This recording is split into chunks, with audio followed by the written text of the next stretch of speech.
Hi, I'm gonna do a follow-on video of reading from Miss Peregrine's Home for Peculiar Children. If you've not seen my previous videos of me reading from this novel, I'll put the links below in the description box. I think I'm going to take it back a couple of paragraphs so you kind of know what's going on. But this is going to be the rest of chapter 2.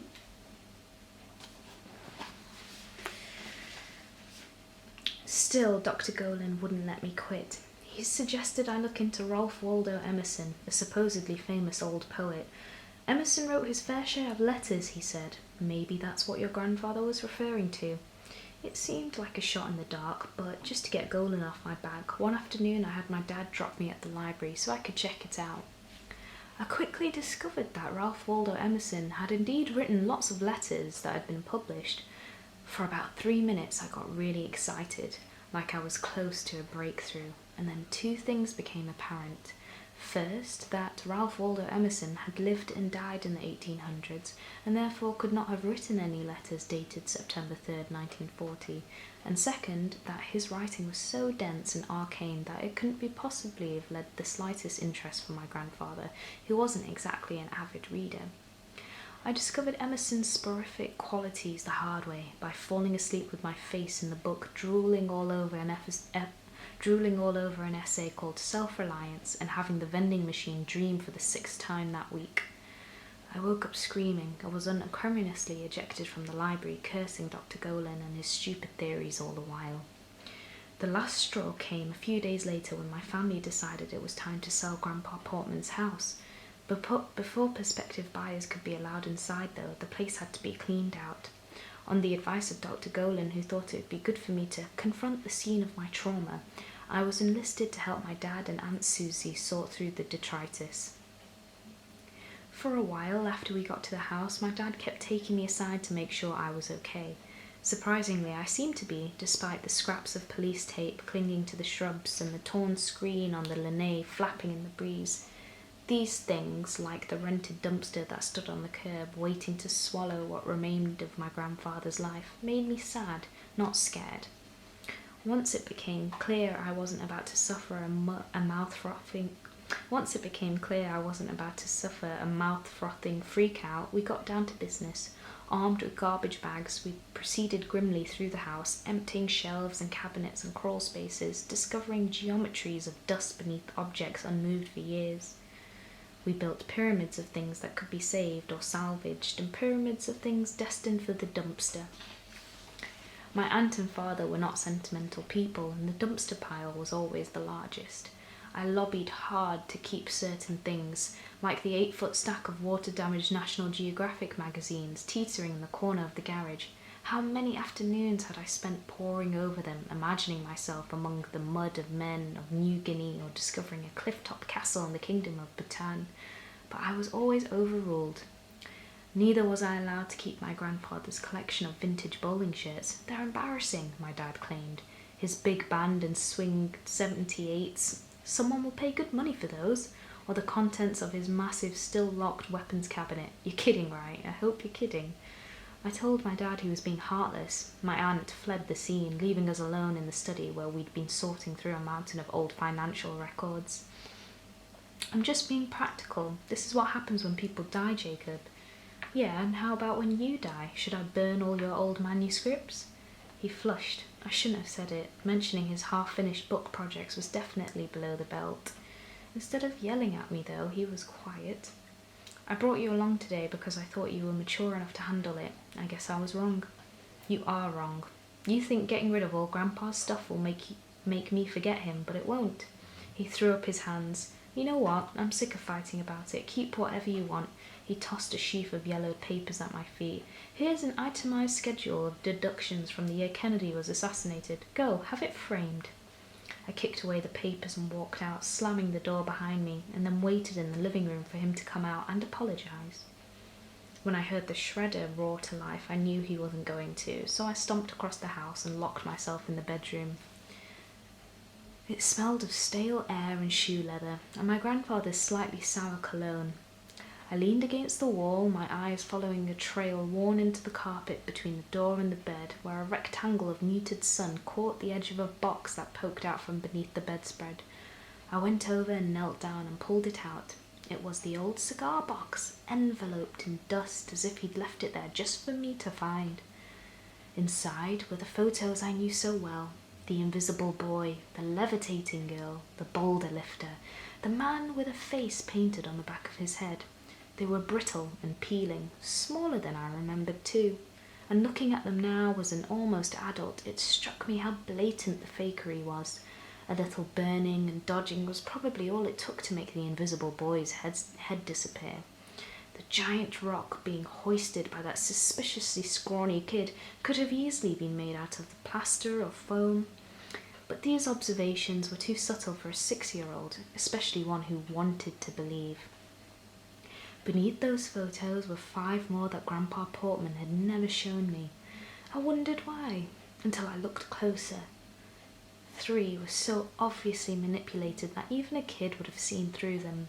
One was a laughable double exposure of a girl trapped in a bottle. Another showed a levitating child suspended by something hidden in the dark doorway behind her.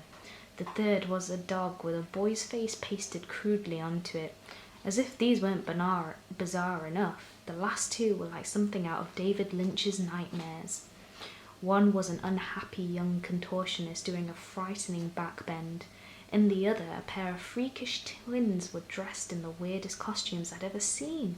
Even my grandfather, who'd filled my head with sorts of stories of tentacle-tongued monsters, had realised images like these would give any kid bad dreams. We have some photos here.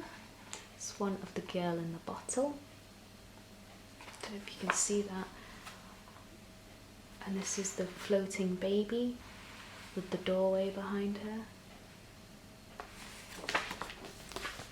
There's pictures of the dog and the contortionist.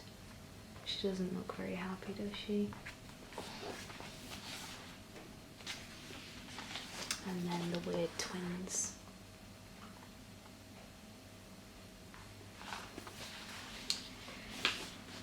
Kneeling there on my grandfather's dusty floor with those photos in my hands, I remembered how betrayed I'd felt the day I realised his stories weren't true. Now the truth seemed obvious. His last words had been just another sleight of hand, and his last act was to infect me with nightmares and paranoid delusions that would take years of therapy and metabolism-wrecking medications to root out. I closed the box and brought it into the living room where my dad and Aunt Susie were emptying a drawer full of coupons, clipped but never used, into a 10-gallon trash bag. I had offered up the box. They didn't ask what was inside. "So, that's it," Dr. Golan said. His death was meaningless. I'd been lying on the couch watching a fish tank in the corner, its one golden prisoner swimming in lazy circles. "Unless you've got a better idea," I said. "Some big theory about what it all means that you haven't told me. Otherwise..." "What?" "Otherwise, this was just a waste of time." He sighed and pinched the bridge of his nose as if trying to dispel a headache. "What your grandfather's last words meant isn't my conclusion to draw," he said. "It's what you think that matters." "This is just psychobabble bullshit," I spat. "It's not what I think that matters, it's what's true. But I guess we'll never know, so who cares? Just dope me up and collect the bill." I wanted him to get mad, to argue, to insist I was wrong, but instead he sat, poker-faced, drumming the arm of his chair with his pen. "It sounds like you're giving up," he said after a moment. "I'm disappointed. You don't strike me as a quitter." "Then you don't know me very well," I replied. I could not have been less in the mood for a party. I'd known I was in for one the moment my parents began dropping unsubtle hints about how boring and uneventful the upcoming weekend was sure to be, when we all knew perfectly well I was turning 16. I'd begged them to skip the party this year because, among other reasons, I couldn't think of a single person I wanted to invite. But they worried that I'd spent too much time alone, clinging to the notion that socializing was therapeutic. So was electroshock, I reminded them. But my mother was loath to pass up even the flimsiest excuse for a celebration. She once invited friends over for our cockatiel's birthday, in part because she loved to show off our house. Wine in hand, she'd heard guests from room to over-furnished room, extolling the genius of the architect and telling war stories about the construction. It took months to get these sconces from Italy. We'd just come home from my disastrous session with Dr. Golan. I was following my dad into our suspiciously dark living room as he muttered things like, "What a shame we didn't plan anything for your birthday," and "Oh well, there's always next year," when all the lights flooded on to reveal streamers, balloons, and motley assortment of aunts, uncles, cousins I rarely spoke to, anyone my mother could cajole into attending, and Ricky, whom I was surprised to see lingering near the punch bowl, looking comically out of place in a studded leather jacket. Once everyone had finished cheering and I'd finished pretending to be surprised, my mum slipped her arm around me and whispered, "Is this okay?" I was upset and tired and just wanted to play Warspire 3, The Summoning, before going to bed with the TV on. But what were we going to do? Send everyone home? I said it was fine, and she smiled as if to thank me. "Who wants to see the new edition?" she sang out, pouring herself some Chardonnay before marching a troop of relatives up the stairs. Ricky and I nodded to each other across the room, wordlessly agreeing to tolerate the other's presence for an hour or two. We hadn't spoken since the day he nearly shoved me off the roof, but we both understood the importance of maintaining the illusion of having friends. I was about to go talk to him when my Uncle Bobby grabbed me by the elbow and pulled me into the corner. Bobby was a big barrel-chested guy who drove a big car and lived in a big house, and who would eventually succumb to a big heart attack from all the foie gras and monster-thick burgers he'd packed into his colon over the years, leaving everything in my pothead cousins and his tiny quiet wife. He and my Uncle Les were correspondents of Smart Aid, and they were always doing this, pulling people into corners of conspiratorial chats as if plotting a mob hit rather than complimenting the hostess on her guacamole. "So, your mom tells me you're really turning the corner on this whole grandpa thing." My thing, no one knew what to call it.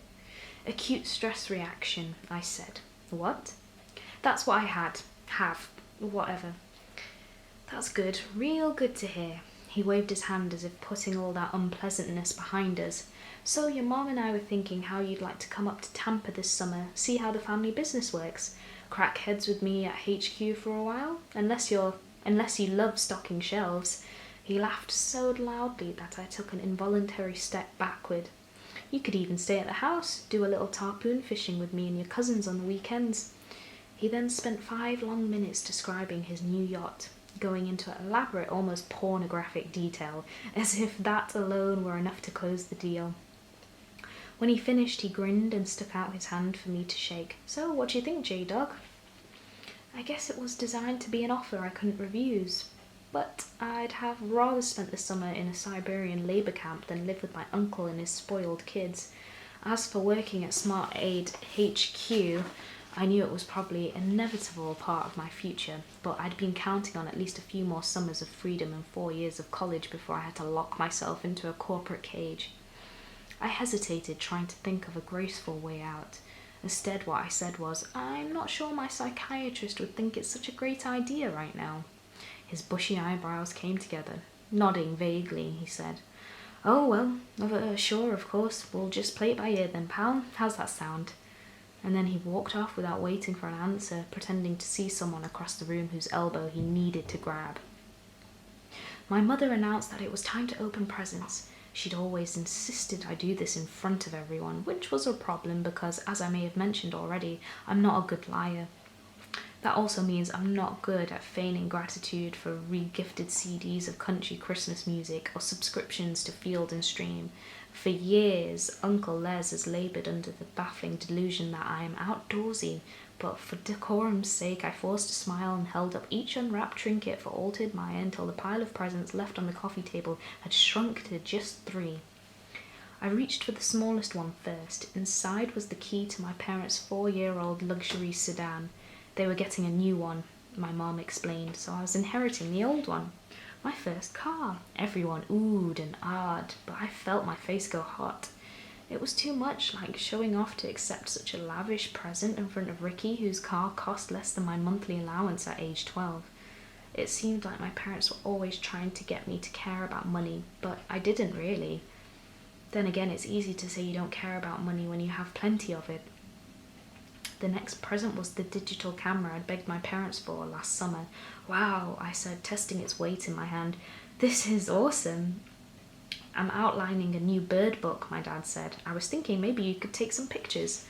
A new book, my mom exclaimed. That's a phenomenal idea, Frank. Speaking of which, whatever happened to that last book you were working on? Clearly, she'd had a few glasses of wine. I'm still ironing out a few things, my dad replied quietly. Oh, I see. I could hear Uncle Bobby snickering. Okay, I said loudly, reaching for the last present. This one's from Aunt Susie. Actually, my aunt said as I began tearing away the wrapping, it's from your grandfather. I stopped mid-tear. The room went dead quiet, people looking at Aunt Susie as if she'd invoked the name of some evil spirit. My dad's jaw tensed and my mom shot back the last of her wine. Just open it and you'll see, Aunt Susie said. I ripped away the rest of the wrapping paper to find an old hardback book, dog-eared and missing its dust jacket. It was The Selected Works of Ralph Waldo Emerson. I stared at it as if trying to read through the cover, unable to comprehend how it had come to occupy my now trembling hands. No one but Dr. Golan knew about the last words, and he'd promised on several occasions that unless I threatened to guzzle Drano or do a backflip off the Sunshine Skyway Bridge, everything we talked about in his office would be held in confidence. I looked at my aunt, a question on my face that I didn't quite know how to ask. She managed a weak smile and said, I found it in your grandfather's desk when we were cleaning out the house. He wrote your name in the front. I think he meant for you to have it. God bless Aunt Susie. She had a heart after all. Neat. I didn't know your grandfather was a reader, my mom said, trying to lighten the mood. That was thoughtful. Yes, said my dad through clenched teeth. Thank you, Susan. I opened the book. Sure enough, the title page bore an inscription in my grandfather's shaky handwriting. The Selected Works of Ralph Waldo Emerson, edited and with an introduction by Clifton Dorrell, Ph.D. To Jacob Magellan Portman and the worlds he has yet to discover. Anthem Books, New York. You can see the cover there. And the inscription. I got up to lead, afraid I might start crying in front of everyone, and something slipped out from between the pages and fell to the floor. I bent to pick it up. It was a letter. Emerson, the letter. I felt the blood drain from my face. My mother leaned toward me and in a tense whisper asked if I needed a drink of water, which was Mom speak for keep it together, people are staring. I said, I feel a little, and then with one hand over my stomach, I bolted to my room. The letter was handwritten on fine, unlined paper in looping script, so ornate it was almost calligraphy. The black ink varying in tone like that of an old fountain pen. It read, Dearest Abe, I hope this note finds you safe and in the best of health. It's been such a long time since we last received word from you, but I write not to admonish, only to let you know that we still think of you often and pray for your well-being, our brave, handsome Abe. As for life on this island, little is changed, but quiet and orderly is the way we prefer things. I wonder if we would recognize you after so many years, though I'm certain you'd recognize us. Those few who remain, that is. It would mean a great deal to have a recent picture of you, if you're one to send one. I've included a positively ancient snap of myself. I miss you terribly. Won't you write to us? With respect and admiration, Headmistress Alma LeFay Peregrine. Sorry, I read a bit of that out wrong. E misses you terribly. Won't you write to her? With respect and admiration, Headmistress Alma LeFay Peregrine. And here's her letter. As you can see, it's kind of like handwritten, and the photo of her.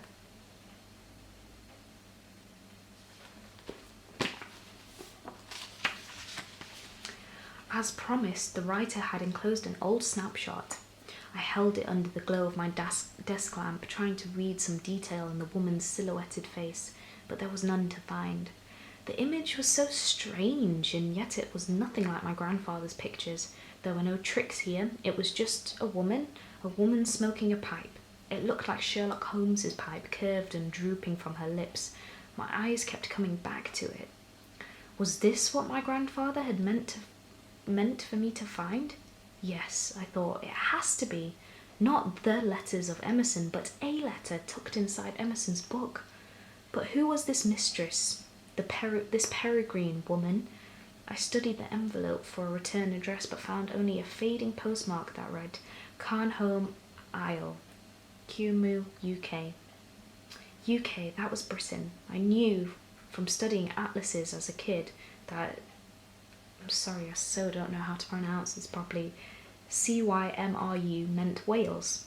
Carnholm Isle had to be the island Miss Peregrine had mentioned in her letter. Could it have been the same island where my grandfather lived as a boy? 9 months ago he told me to find the bird. 9 years ago he'd sworn that the children's home where he'd lived was protected by a bird who smoked a pipe. At age 7 I'd taken the statement literally, but the headmistress in the picture was smoking a pipe and her name was Peregrine, a kind of hawk. What if the bird my grandfather wanted me to find was actually the woman who'd rescued him, the headmistress of the children's home? Maybe she was still on the island after all these years, old as dirt but sustained by a few of her ward's children who'd grown up but never left. For the first time my grandfather's last words began to make a strange kind of sense. He wanted me to go to the island and find this woman, his old headmistress. If anyone knew the secrets of his childhood, it would be her. But the envelope's postmark was 15 years old. Was it possible she was still alive? I did some quick calculations in my head. If she'd been running a children's home in 1939 and was, say, 25 at the time, then she'd be in her late 90s today. So it was possible. There were people older than that in Englewood who still lived by themselves and drove. And even if Miss Peregrine had passed away in the time she'd sent the letter, there might still be people on Carnholm who can help me. People who had known Grandpa Portman as a kid. People who knew his secrets. We, she had said, we, she had written, those few who remain. As you can imagine, convincing my parents to let me spend part of my summer on a tiny island off the coast of Wales was no easy task.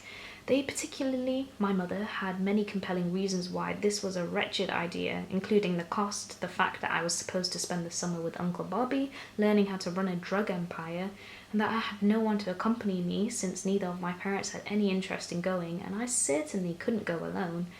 I had no effective rebuttals, and my reason for wanting to make the trip, I think I'm supposed to, wasn't something I could explain without sounding even crazier than I already feared I was. I certainly wasn't going to tell my parents about Grandpa Portman's last words or the letter or the photo. They would have had me committed. The only sane-sounding arguments I could come up with were things like, I want to learn more about our family history, and the never-persuasive, Chad Kramer and Josh Bell are going to Europe this summer. Why can't I? I brought these up as frequently as possible without seeming desperate, even once resorting to, it's not like you don't have the money. A tactic I instantly regretted, but it looked like it wasn't going to happen. Then several things happened that helped me my case enormously. First, Uncle Bobby got cold feet about my spending the summer with him because who wants a nutcase living in their house? So my schedule was suddenly wide open. Next, my dad learned that Carnholm Island is a super important bird habitat, and like half of the world's population of some birds, that gives him a total of ornithology boner lives there.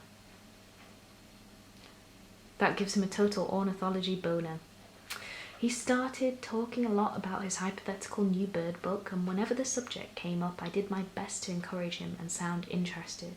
But the most important factor was Dr. Golan. After a surprisingly minimal amount of coaxing by me, he shocked us all by not only signing off on the idea, but also encouraging my parents to let me go. It could be important for him, he told my mother after a session one afternoon. It's a place that's been so mythologized by his grandfather that visiting could only serve to demystify it. He'll see that it's just as normal and unmagical as any place else, and by extension, his grandfather's fantasies will lose their power. It could be a highly effective way of combating fantasy with reality. But I thought he already didn't believe that stuff, my mother said, turning to me. Do you, Jake? I don't, I assured her. Not consciously he doesn't, Dr. Golan said, but it's his unconscious that's causing him problems right now. The dreams, the anxiety. And you really think that going there could help? My mother said, narrowing her eyes at him as if readying herself to hear the unvarnished truth. When it came to things I should or should not be doing, Dr. Golan's word was law. I do, he replied, and that was all it took. I was going to have a little sip of tea.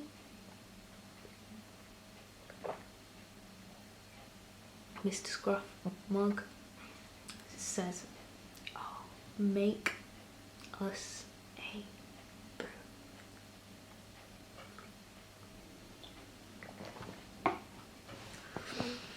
After that, things fell into place with astonishing speed. Plane tickets were bought, schedules scheduled, plans laid. My dad and I would go for 3 weeks in June. I wondered if that was too long, but he claimed he needed at least that much time to make a thorough study of the island's bird colonies. I thought Mom would object. 3 whole weeks, but the closer our trip got, the more excited for us she seemed. My 2 men, she would say, beaming, off on a big adventure. I found her enthusiasm kind of touching, actually. Until the afternoon, I overheard her talking on the phone to a friend, venting about how relieved she'd be to have her life back for 3 weeks and not have 2 needy children to worry about. I love you too, I wanted to say with as much harmful sarcasm as I could muster, but she hadn't seen me and I kept quiet. I did love her, of course, but mostly just because loving your mom was mandatory, not because she was someone I think I'd like very much if I met walking down the street. Which she wouldn't be anyway, walking is for poor people, she'd say. During the 3-week window between the end of school and the start of our trip, I did my best to verify that Miss Alma LeFay Peregrine still resided among the living, but internet searches turned up nothing.